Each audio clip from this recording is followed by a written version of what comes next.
Well, there was a lot of rain predicted today. It did rain, but it rained wickets for India, and the pain of 23 Ahmedabad, November 19 was put away. The ghosts of 2022 Adelaide have been buried as India have made it to the finals of the T20 World Cup. We're back at Cricbuzz Live. I know it's really late in the night. It's 1:30, but India are through to the World Cup. And we can't stop our celebrations. We've got Zach in the studio, Michael, who's not celebrating so much in the studio as well. The reason this happened was because the spinners completely spun a web around the England players. Harry Brook was the only leading run getter with 25 there. Zach, what a convincing win. This is how you come out and win. Yeah, convincing, comprehensive, and a complete victory, I would say. That it was a great effort with the bat on this pitch. 20-25 runs extra is what it looked like after both the teams played on the surface, and that was the pressure on the England batting lineup for sure, which Akshar took advantage of, the spinners took advantage of. That power play was so crucial, and that's what was the effort of Jos Buttler. You could make out from the body language that they knew they have to go with that intent with the new ball and look to encash that power play. In the process, there was always a risk of losing wickets. They lost wickets, and it was just happening very, very quickly for Indian bowlers there with taking those wickets. Bumrah contributing with crucial wicket of Phil Salt at that stage in the power play. Akshar bowling those 2 overs superbly in the power play, and Kuldeep taking those wickets and add 2 run-outs to that. I think it was a complete effort from the Indian team. Well, Michael, I saw your tweets. You said India were the more deserving team, but just your reactions on how England didn't put up a fight at all today. No, that'll disappoint them because they've been outplayed. You know, you go back to the decision at the toss, it purely was, I think, for the rain, that they thought rain was coming. Oh, it was a massive bat first kind of wicket. If England are honest with themselves, if you go back to the World Cup here in India, the 50-over World Cup, and now in the Caribbean, you know, they've just not played good enough cricket. They've only won 1 game, really, and that was against the West Indies. They've lost to Australia, lost to South Africa, now lost to India. Consistently for a period, the white ball team have not been playing quality cricket. We always have a glimmer of hope. You get to a semi-final, you think, oh, they can produce a bit of magic. But England now, in the last World Cup and this World Cup, they just don't play that great on slow, lower spinning wickets. It's just something that they have to get better at. The next World Cups in Sri Lanka and India going to be very similar. So over the next 2 years, I think they need to rejig this team just a little bit, just 2 or 3 little changes. I think they need to bring a little bit more agility in the field.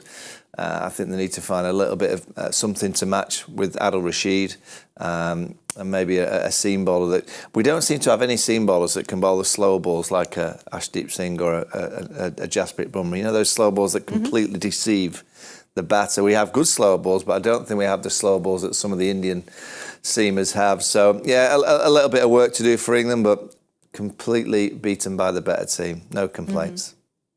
Well, Michael, to be fair, England did get off to a good start. 3 overs, 26 runs, and then the power play ended at 38 for 3. So those 39 for 3. Zach, can we say that this game was pretty much done and dusted in the power play? No, we did mention that that power play is going to be very, very crucial. You know, if England has to chase down this kind of a total, you needed that cushion, that tempo to be set in the power play. And then the game can slow down in the middle overs, then that just gives you a bit more time to absorb pressure when the spinners are on. But what Rohit did smartly was use 2 overs of Akshar in that. You've not seen Hardik today till 15 overs. Yes. You know, so he's so good with understanding the conditions and then playing accordingly. He did that smartly. So Bumrah, Ashdeep and Akshar bowling those 2 overs, Akshar picking those wickets. It just was a perfect setup for England to be putting the brakes on, the handbrakes were on then and there, you know, once those 2 crucial wickets were gone. And that's why Buttler and Phil Salt was the key for England if they had to have a chance of chasing down this total. You know, Michael, once Buttler and Phil Salt, when they just could not recover, clearly they were the 2 key wickets. We saw the intent that Buttler was showing, but once they both fell, there was just no recovery. Yeah, I mean, you look at Buttler in particular, that first ball to Akshar.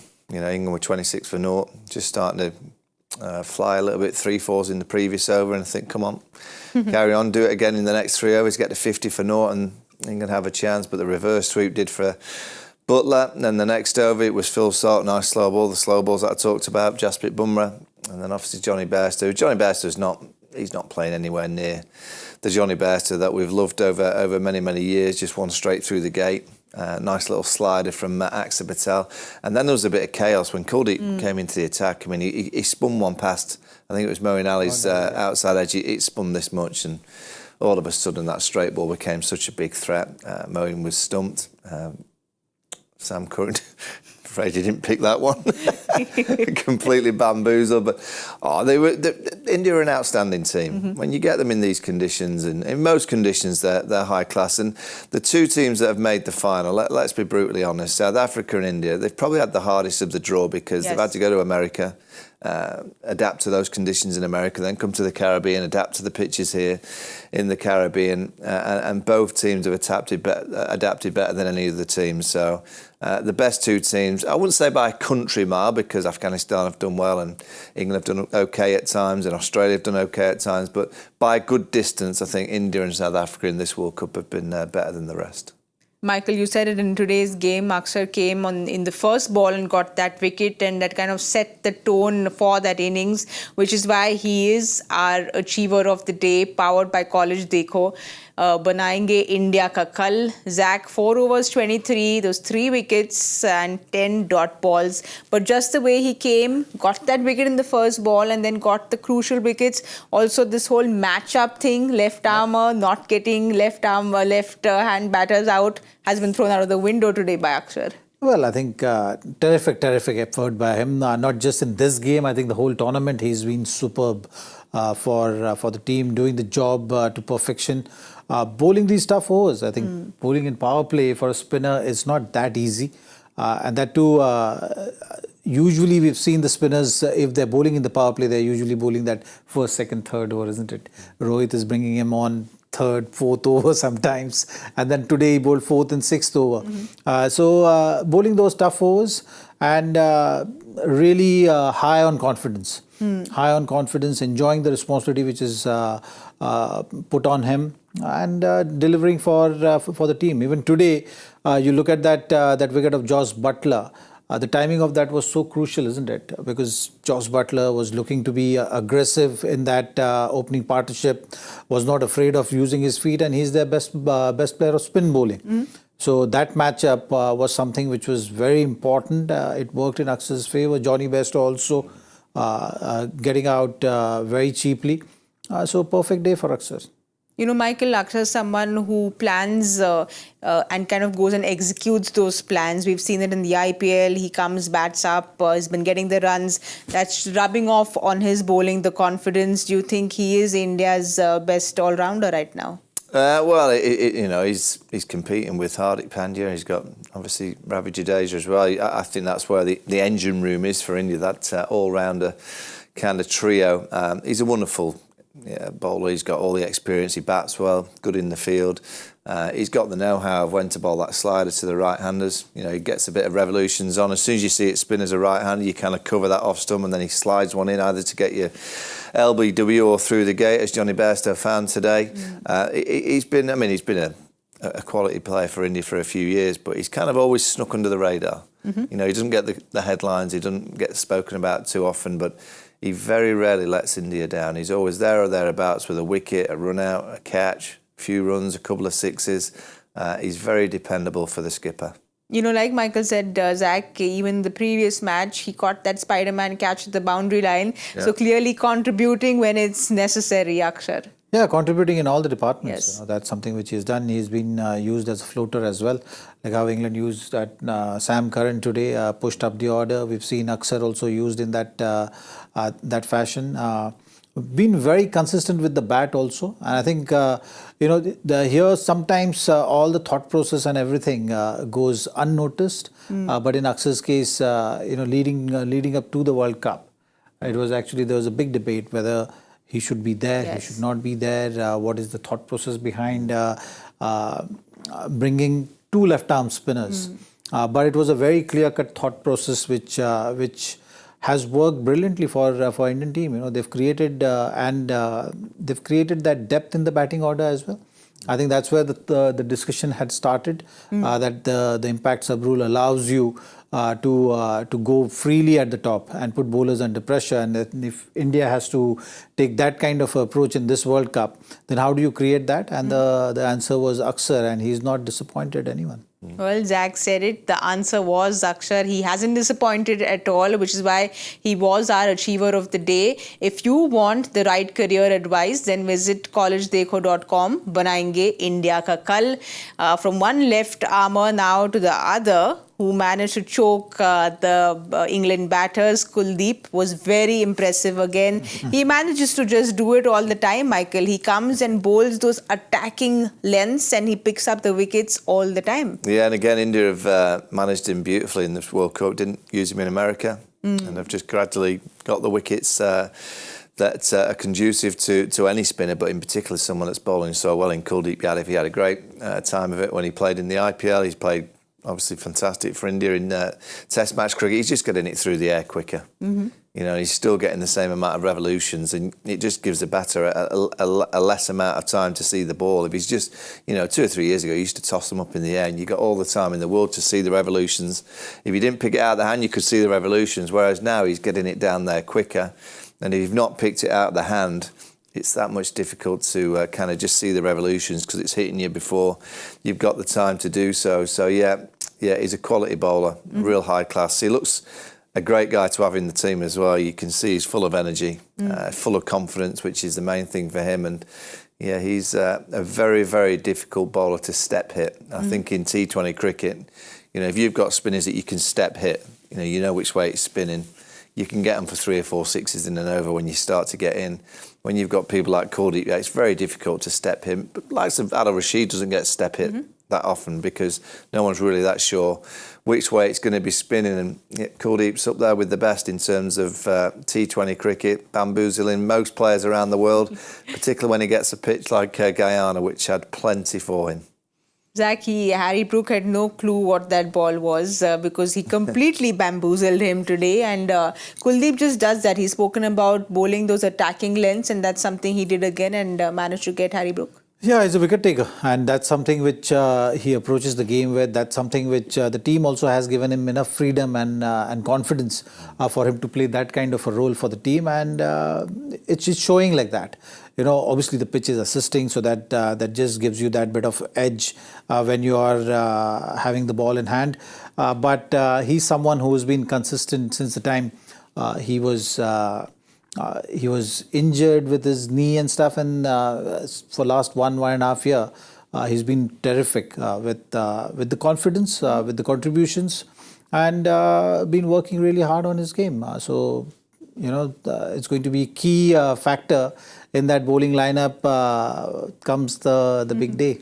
Zach, I just want to ask you, when Kuldeep talks about these attacking lengths, he keeps saying that I want to bowl these attacking lengths. What exactly does he mean? Because he comes in at a time, even the SRH game I remember, he came and picked those important wickets. At that point, he said as well that I don't mind being hit for runs as long as I pick up those wickets.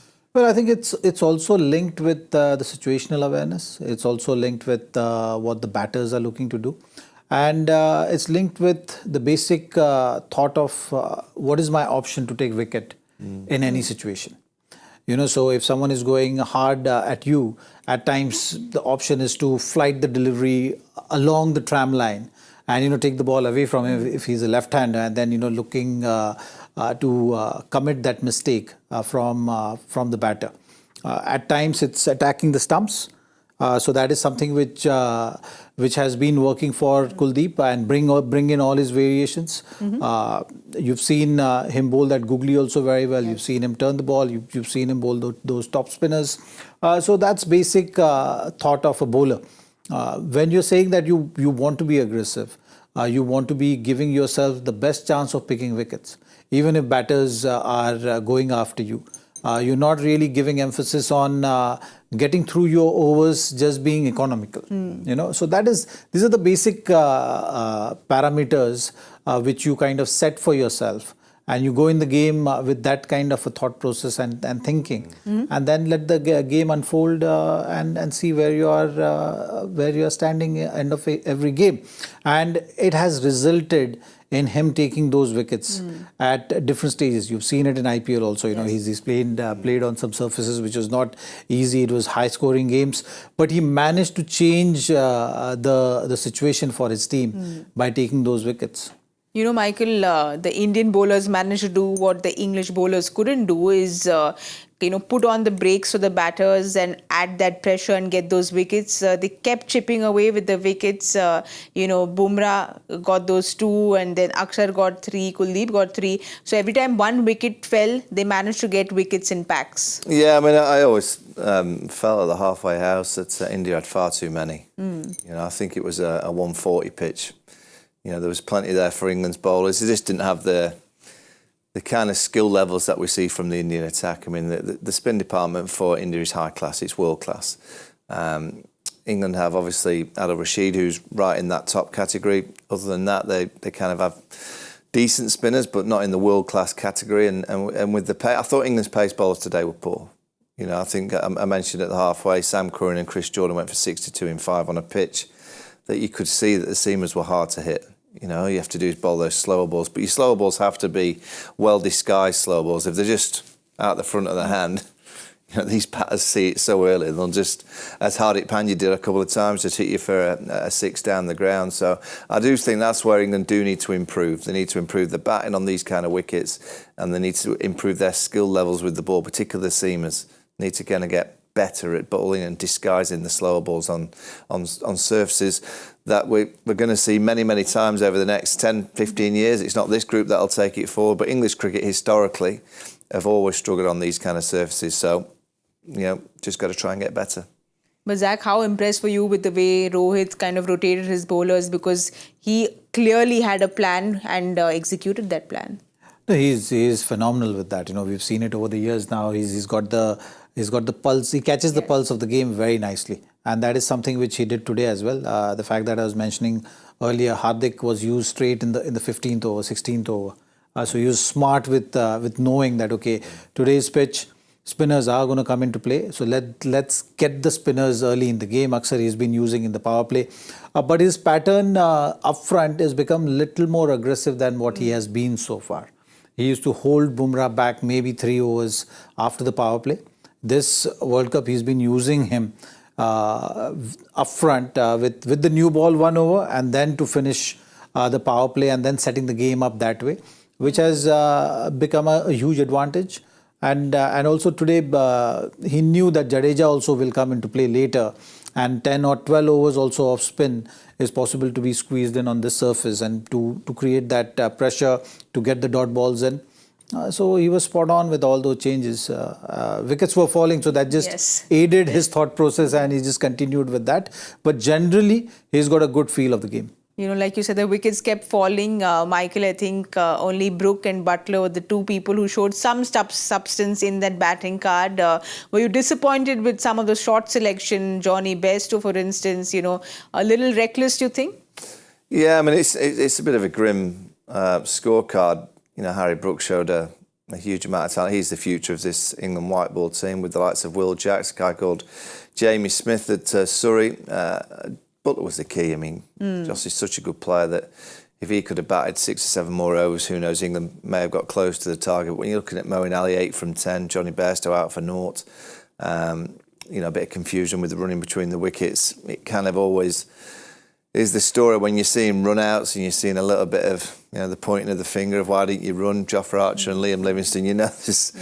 There's something that's not quite right in the communications. But I don't think England can have any complaints. That batting unit is a good batting unit, and I just think that batting unit on these kind of pitches is just an okay batting unit. Even though they've got world-class names and players that have done so many great things for England in white ball cricket, on these kind of surfaces, I think, the likes of Pakistan, Bangladesh, Afghanistan, India, with all the different skill sets and tricks, I think they'd fancy beating England on these kind of wickets. So that is where England need to get better. They need to get better at playing on slower, low wickets that offer a bit of spin if they can, and they can admit to that. I think one of the biggest areas of improvement is when you admit you've got a bit of a problem. Yeah.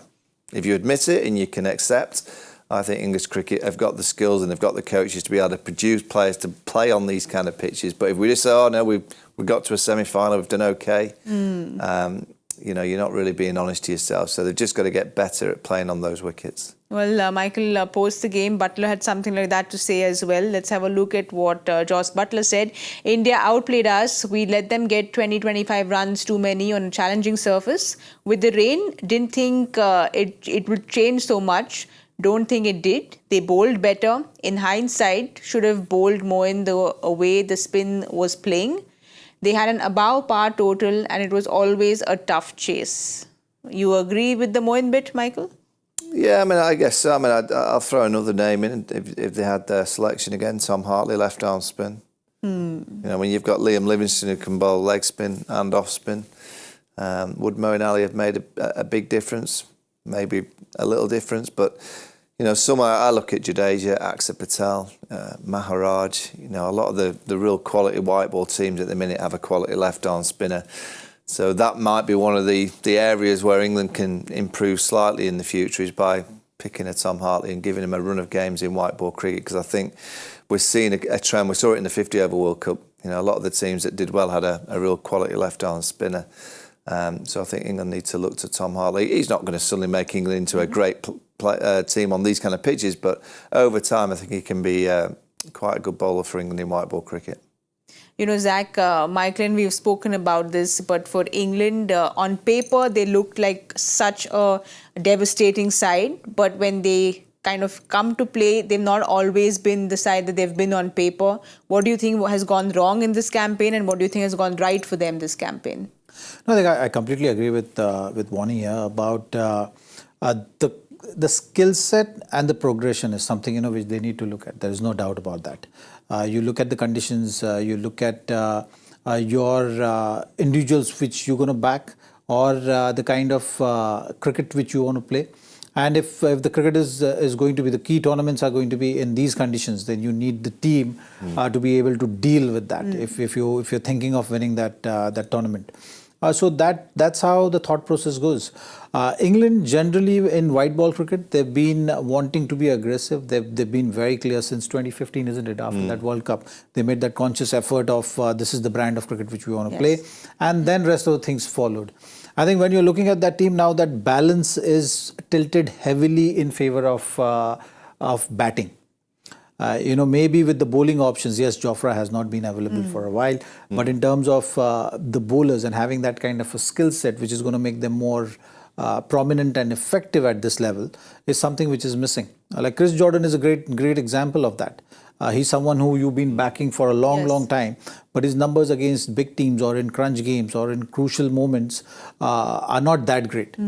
So you need to go to individuals who are able to create that sort of impact and give weightage to that discipline. So if you're looking at bowler, you give weightage to the bowler, and you maybe you don't need all the 5 bowlers to be like that, but you maybe need 2 which are going to be put in that category.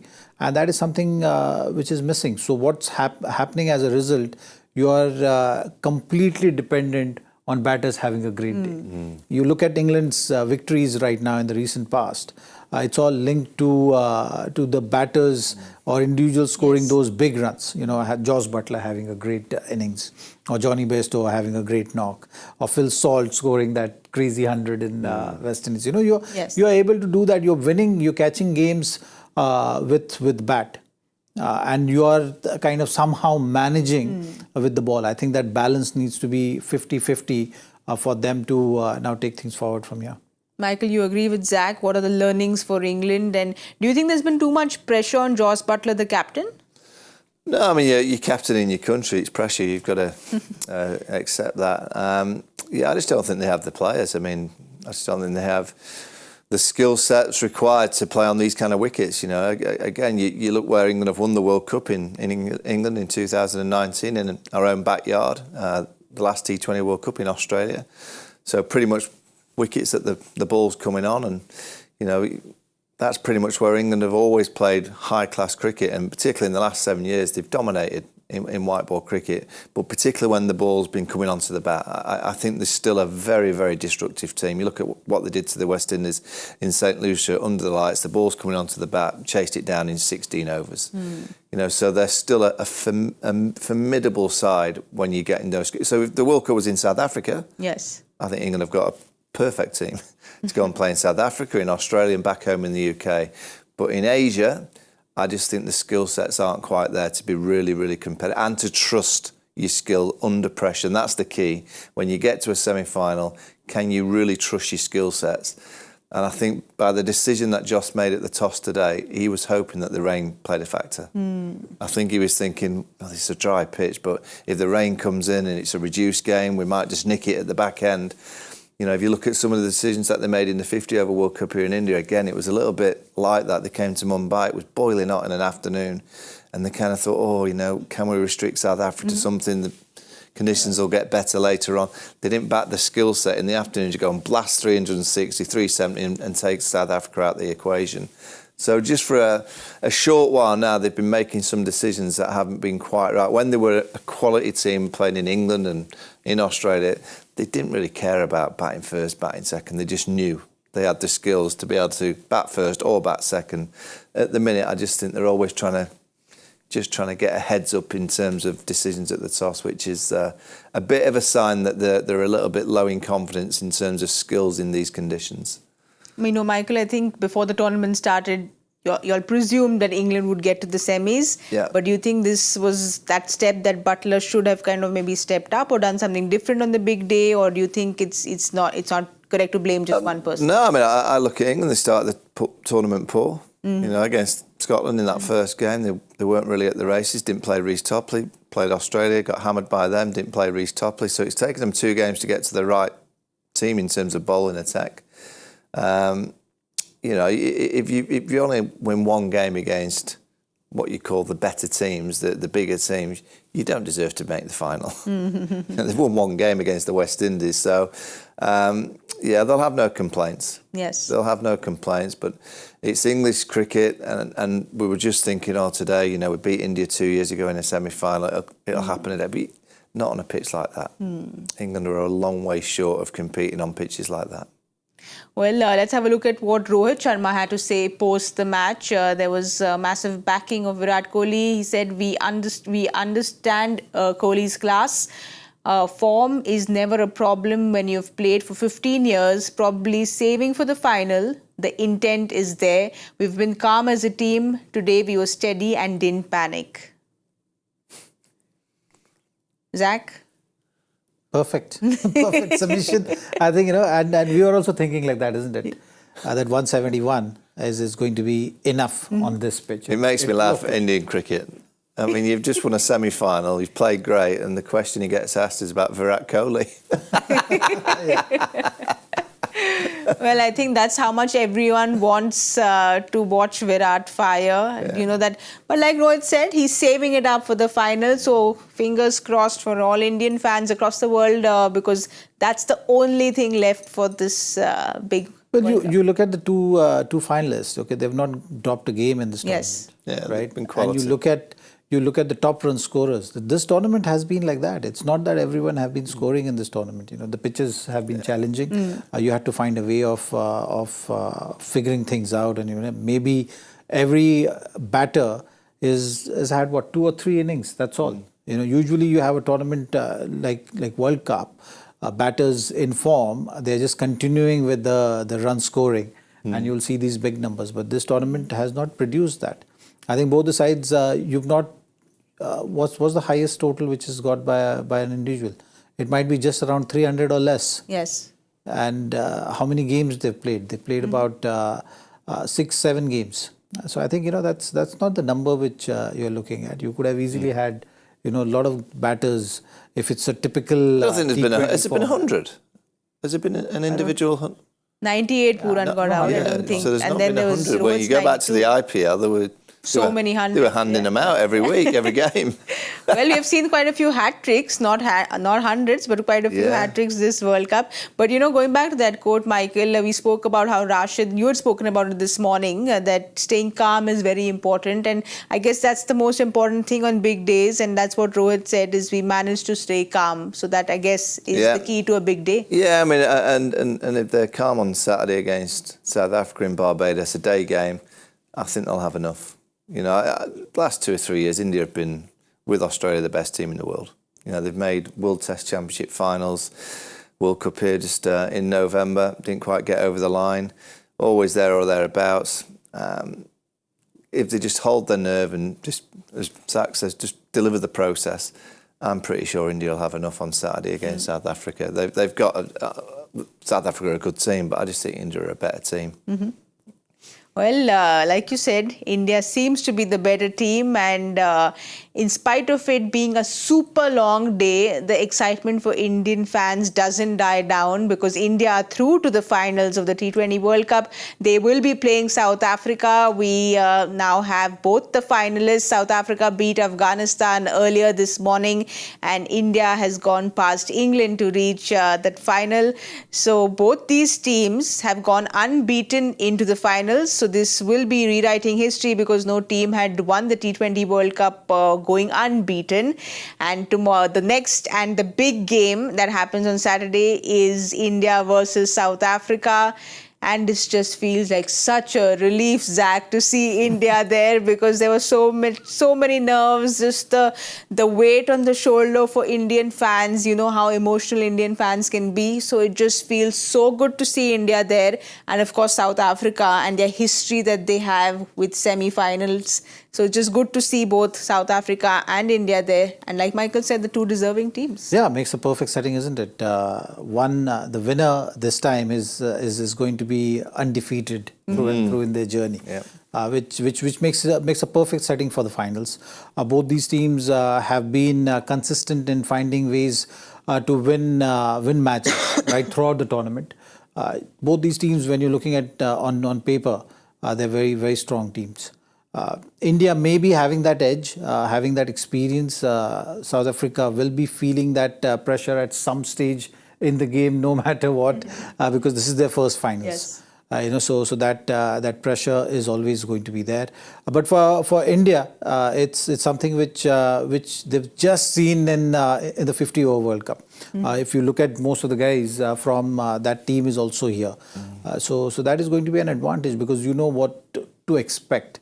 How to hold your nerves, what happens in big stages like this. And Rohit is someone who's looking very determined. Things are falling into place. All the boxes have been ticked nicely. So it's just about having one really good day for everything, whatever you've been doing, the processes to hard work, to sacrifices, to come together and win the game. Well, Michael, Barbados will be a much more batting-friendly pitch, one would assume. Do you see any changes, or why change anything on the big day? There'll be no changes. Yeah. Both teams will go the same again. Both playing good cricket. I just can't see how India change. I mean, they've got everything covered. They've got the seam options. They've played in Barbados recently. They know that it's a decent batting surface, but it also takes a bit of spin. There was a bit of reverse swing there as well. India won't be making any changes. Well, Zach, for South Africa, we saw this morning the pace attack really ran through Afghanistan, and Reza Hendricks, the big person in contention, also came out and got those 29 runs. So South Africa obviously going in with the confidence. What can we expect from them? Well, hope that they don't choke. That's what you can expect from them. Playing first finals. Now India is there in the finals, so you got to hope that continues. And that pressure of the finals, they feel it. But other than that, on paper, this team is looking like a solid team. It's going to be a great game. There is no doubt about that. You see that batting lineup, Quinton de Kock, Reza Hendrick, Markram, the power of Stubbs, Klaasen and Miller. Anyone having a good day is going to give you trouble for your bowling lineup. Similarly, with the bowling side of South Africa, you have Rabada, you have Marco Jansen, you have Hendrik Nokia, and the spin attack, which Yes. is balanced. So the bowling attack is also looking balanced. I think it's going to be a great contest. Yeah, and just on South Africa's batting, if you actually look at the batting lineup and talk about England's players not being having the skill sets to really hit the Indian attack. If you look at South Africa, you've got Aidan Markram, successful. Quinton de Kock's had success in the IPL. Aidan Markram has, Miller has, Stubbs has, Klaassen has. So all that engine room of batters for South Africa, they've all had success against the Indian bowlers in the IPL. So they should go into that game with confidence. I think they will. I don't think they'll put in a show like we've just seen from England. I think South Africa will make it very difficult for India. All right, so your players to watch out for the big game then. I think for South Africa is going to be Klaassen, because the battle is going to be and the matchup is going to be the spin, isn't it? Like how all these three spinners go on about bowling in that middle phase and how South Africa deals with that kind of a threat in that middle over. So Klaassen for South Africa. And for Indian team, let's go with Virat Kohli. Oh, you're going Virat? Yes. Yeah. I'm going to go Stubbs. I love the way he's played over the last few months, so I'm going to go Tristan Stubbs. And for India, I'm going to go the skipper. He's in tremendous form. Great form, yes. And if he wins again, he won the power play. If he wins the power play on Saturday, I think India will win the game. Well, with Rohit, we were in great form at the guessing game today. Let's have a look at that points table quickly and see what movement has happened. Dooley doesn't move from that top position. He just is stuck there. How's Joy got up there?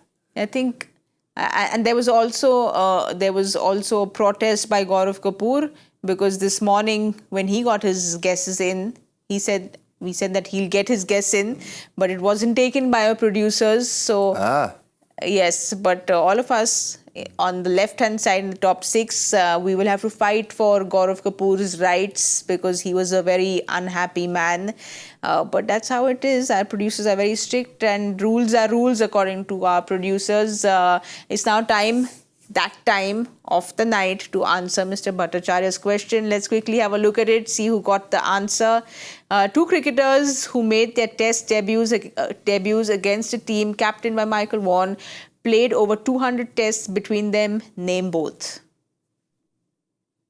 Michael? Well, it was Dale Steyn, and I got Dale Steyn. Yes. The other one's AB de Villiers.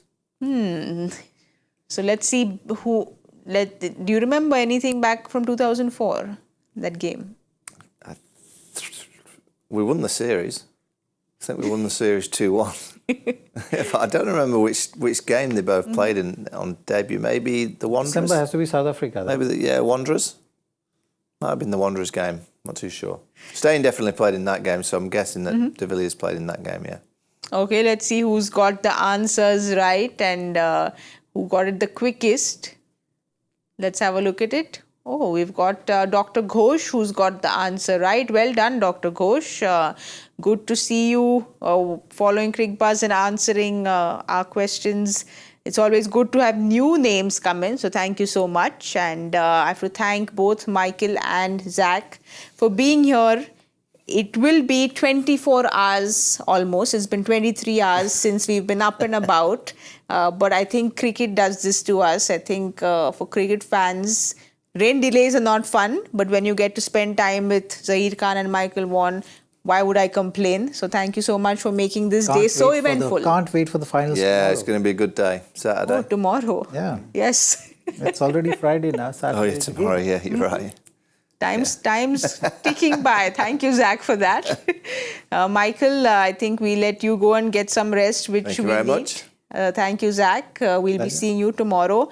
I want to thank everyone for watching, and congratulations to India for reaching the finals. England, we're very sorry that you all couldn't go past India this time. And I also want to thank everyone who's been in the Cricbuzz studio for a really long time, giving you all these exciting stats and everything that's been happening at Cricbuzz Live. And thank you to everyone who's been watching. Like Zach said, we will be seeing you all.